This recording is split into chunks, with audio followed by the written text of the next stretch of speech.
U.S. President Donald Trump has said a Gaza peace agreement is within reach after talks with Israeli Prime Minister Benjamin Netanyahu. President Trump voiced optimism that a deal to end the Gaza war is close following his latest meeting with the Israeli Prime Minister Benjamin Netanyahu in Washington. Trump said negotiations are progressing and that all parties understand the urgency of ending nearly 2 years of conflict. He emphasized the importance of securing the release of the detainees held by Hamas and stopping further bloodshed.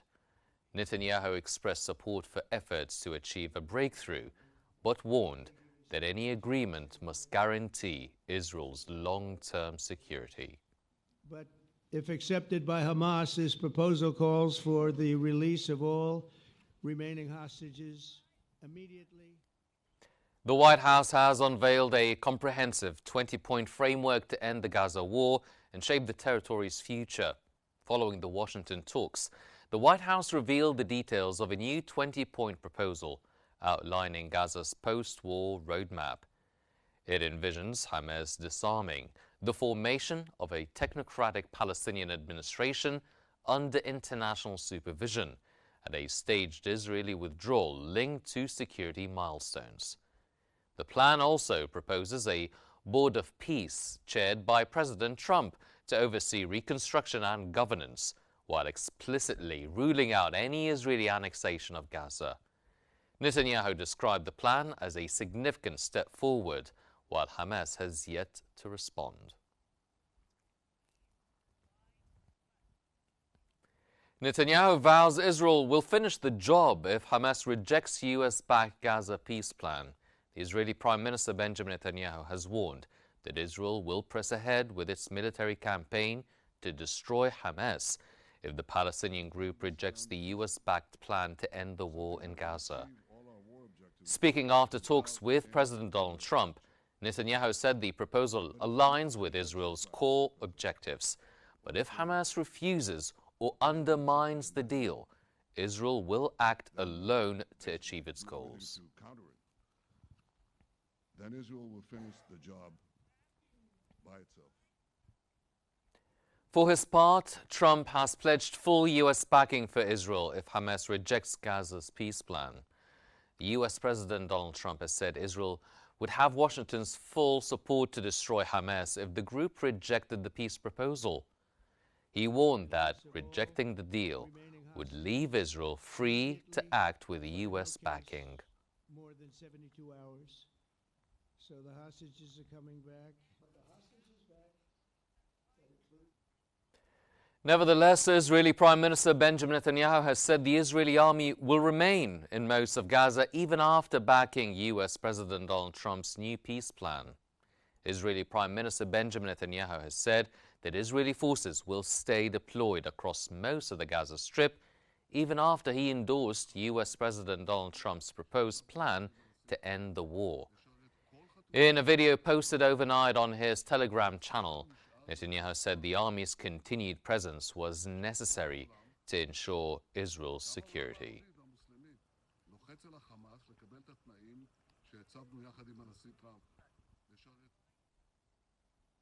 Orthodox Jews protested outside the White House during Netanyahu's visit. Dozens of Orthodox Jews gathered outside the White House to protest the visit of Israeli Prime Minister Benjamin Netanyahu, who was meeting U.S. President Donald Trump for talks on a U.S.-led Gaza peace plan. Demonstrators denounced Netanyahu's policies as contrary to Judaism, urging President Trump to do everything in his power to stop this genocide.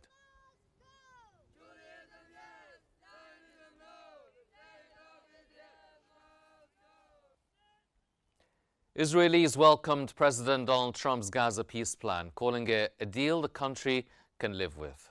On the streets of Jerusalem, people voiced strong support for the U.S. proposal, describing it as a realistic framework to end the conflict. But despite the positive reception, uncertainty remains over whether Hamas will accept the terms and agree to disarm after 2 years of war. Some questions also linger over potential future statehood and the role of the Palestinian Authority. issues on which Trump and Netanyahu have not yet publicly aligned.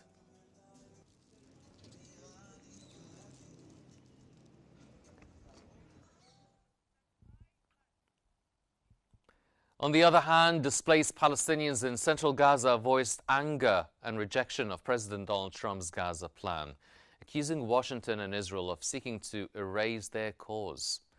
In makeshift camps across central Gaza, displaced families reacted bitterly to the U.S. proposal, calling it a plan that serves Israeli interests while ignoring Palestinian suffering.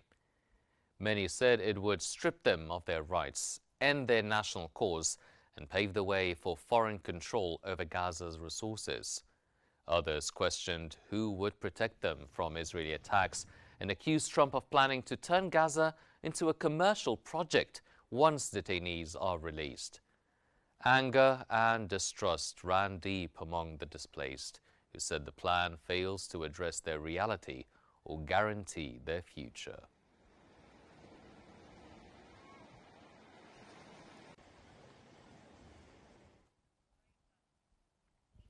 Foreign ministers from 7 regional nations have welcomed President Donald Trump's leadership and peace proposal to end the war in Gaza. Top diplomats from Egypt, Jordan, the UAE, Indonesia, Pakistan, Turkey, Saudi Arabia and Qatar voiced confidence in Trump's ability to chart a path towards peace, praising his plan to end the war, rebuild Gaza, prevent the displacement of Palestinians and hold any annexation of the West Bank. The ministers affirmed their commitment to work with the United States and all parties to finalize and implement a comprehensive agreement that ensures unrestricted humanitarian aid, the release of detainees, a full Israeli withdrawal, and the creation of a secure environment for all sides. They also reiterated support for a two-state solution that unites Gaza and the West Bank under a Palestinian state as the foundation for regional peace and stability.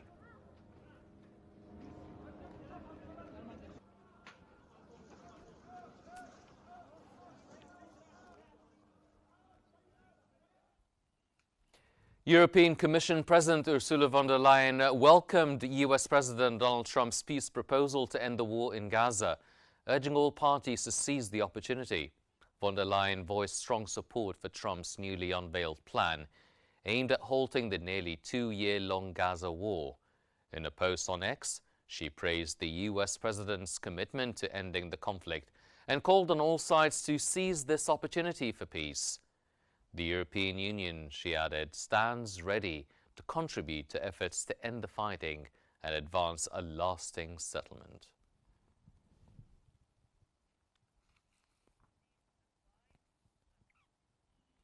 German Chancellor Friedrich Merz has welcomed U.S. President Donald Trump's peace plan for Gaza, calling it the best chance yet to end the nearly 3-year war and urging Hamas to agree to it.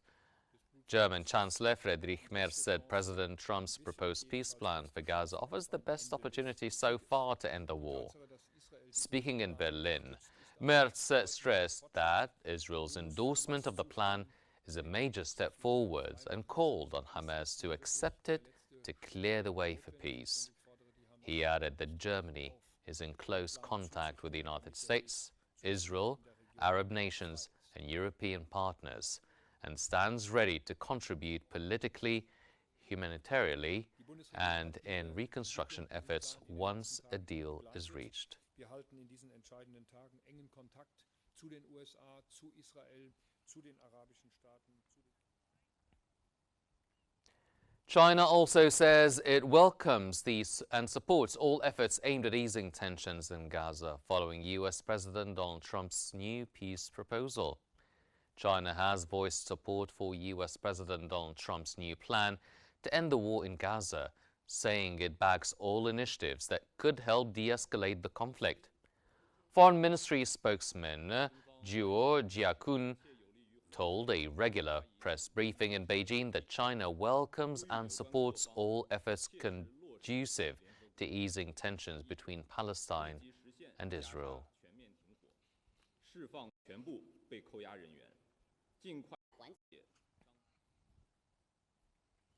The UK urges Israel to end moral obscenity in Gaza and calls on Hamas to free detainees. British Foreign Minister Yvette Cooper has called on Israel to end what she described as a moral obscenity of its Gaza campaign, accusing the government of denying Palestinians food, water and medicine. Speaking at the Labour Party conference in Liverpool, Cooper also urged Hamas to release all detainees, condemning what she called the calculated cruelty that has torn families apart for nearly 2 years. Its abhorrent detention of hostages, the calculated cruelty that has split and traumatized families. A senior Hamas official in Tehran has urged the international community to honor its commitments to a sovereign Palestinian state and allow Palestinians to shape their own political future. Khalid Qaddoumi, speaking to China Global Television Network, stressed the principle of self-determination, saying that no one has the right to intervene in Palestinian affairs but the Palestinians themselves. He questioned whether the world would grant Palestinians the freedom to choose their democratic path and build their own institutions, following recent recognition of Palestinian statehood by more than 160 UN member states. To grant and empower the Palestinians to choose their future? Are we going